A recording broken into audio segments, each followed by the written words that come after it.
Alhamdulillah, pada pagi ini kita dah melaksanakan raptai dan juga rehearsal luar Dewan seperti tahun-tahun yang sebelumnya sempena Perhimpunan Agung UMNO tahun 2025.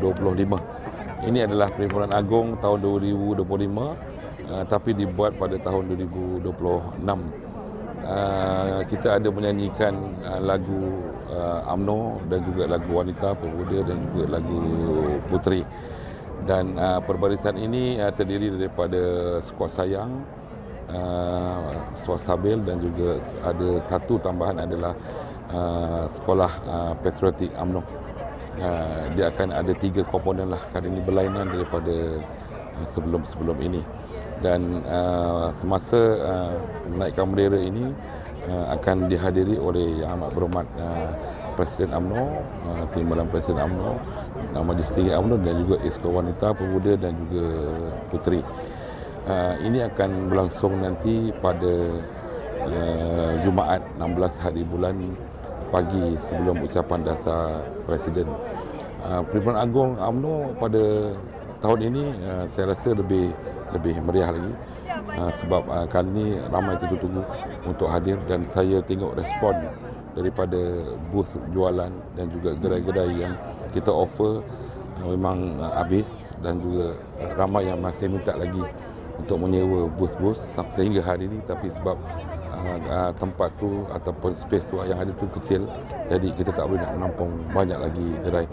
Tapi alhamdulillah, syukur saya lihat pelbagai jualan ataupun pameran pada tahun ini dan ia lagi lebih meriah. Ada beberapa agensi yang turut serta dalam Perhimpunan Agung UMNO pada tahun ini.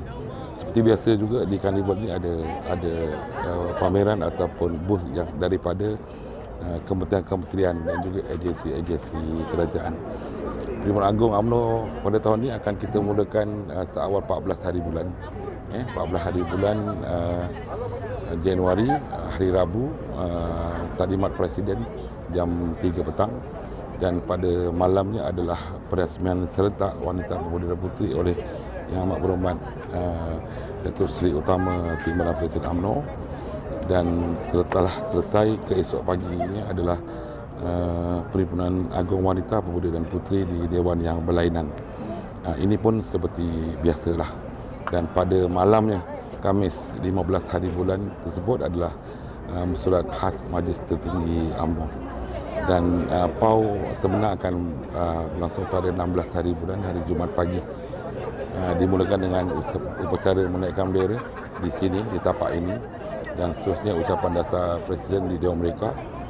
Dan seterusnya adalah selepas solat Jumaat akan bermulanya perbahasan daripada negeri-negeri dan juga perbahasan daripada wanita, pemuda dan puteri.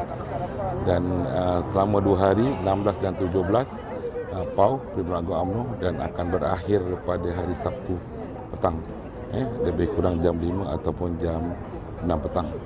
Untuk makluman, gerai-gerai kita ataupun bus jualan kita, kali ini kita akan bermula awal sehari.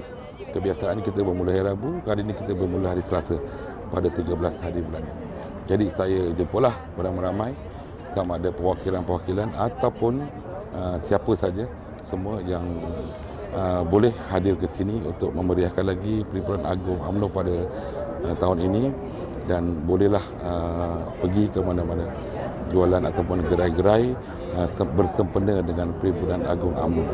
Di samping itu juga sebelum 14 hari bulan ni, 13 hari bulan ada pelbagai juga program yang sempena Perhimpunan Agung UMNO. Program daripada Biro Pendidikan, program daripada Majlis Ulama UMNO, penerangan UMNO dan juga beberapa program-program kecil yang lain sempena Perhimpunan Agung UMNO. Dan insyaAllah kita doakan perjalanan PAU pada tahun ini akan berjalan dengan aman dan juga harmoni. Dan insyaAllah PAU pada kali ini adalah PAU yang terbaik, PAU yang lebih meriah, dan saya rasa banyaklah perkara-perkara utama yang akan dibincangkan demi untuk kebaikan parti. Untuk ada berapa gerai tu? Lebih daripada 100 gerai. Kalau tak silap saya ada 120 gerai dan juga bus yang kita letakkan di level 2. Ya. Masuk boleh.